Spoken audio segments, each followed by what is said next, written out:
Hi hello అందరికీ. ఈరోజు మనం వాట్సాప్లో స్టేటస్ ఎలా పెట్టాలి అనేది చూద్దాము. సో ముందు వాట్సాప్ యాప్ ఓపెన్ చేద్దాము. చూస్తున్నారు కదా, అదే వాట్సాప్ యాప్ అనమాట. అది ఓపెన్ చేయగానే మనకి ఇలాగనేది ఉంటుంది మన స్క్రీన్.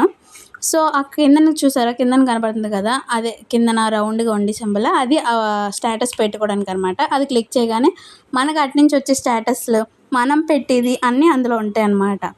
ఆ కిందన ఉన్నాయి కదా, అవన్నీ మనకు వచ్చిన స్టేటస్లు. చూడండి, అక్కడ పైన ప్లస్ సింబల్ ఉంది కదా, అది క్లిక్ చేయగానే మనకు అందులో ఏ ఫోటో కావాలంటే ఆ ఫోటోని సెలెక్ట్ చేసుకోవచ్చు అనమాట. సో నేను ఇక్కడ ఒక నచ్చిన ఫోటో ఒకటి సెలెక్ట్ చేసుకున్నాను. సెలెక్ట్ చేసుకోగానే ఆ పైన చూసారా, ఆ పైన మ్యూజిక్ సింబల్ ఉంది కదా, క్లిక్ చేయగానే మనకు నచ్చిన మ్యూజిక్ అనేది మనం సెలెక్ట్ చేసుకోవచ్చు అనమాట.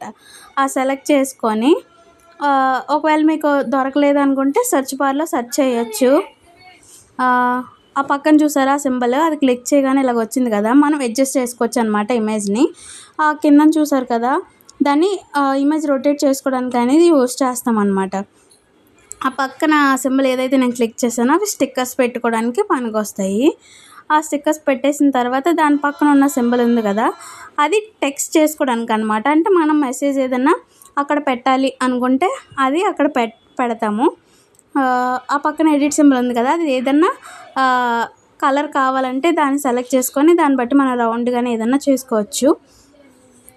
చేసుకున్న తర్వాత ఆ పక్కన యారో సింబల్ క్లిక్ చేస్తే వెనక్కి వచ్చేస్తుంది.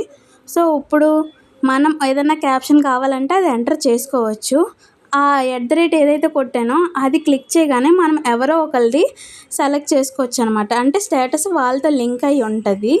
లింక్ అయిన వెంటనే మనం ఆ గ్రీన్ బటన్ ఏదైతే క్లిక్ చేస్తామో, చూడండి స్టేటస్ వెళ్ళిపోయింది ఇప్పుడు స్టేటస్. సో ఇప్పుడు మనం చూడాలనుకుంటే దాన్ని క్లిక్ చేస్తాము.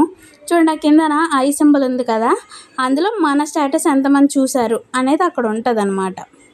అంతే, వాట్సాప్ స్టేటస్ పెట్టుకోవచ్చు.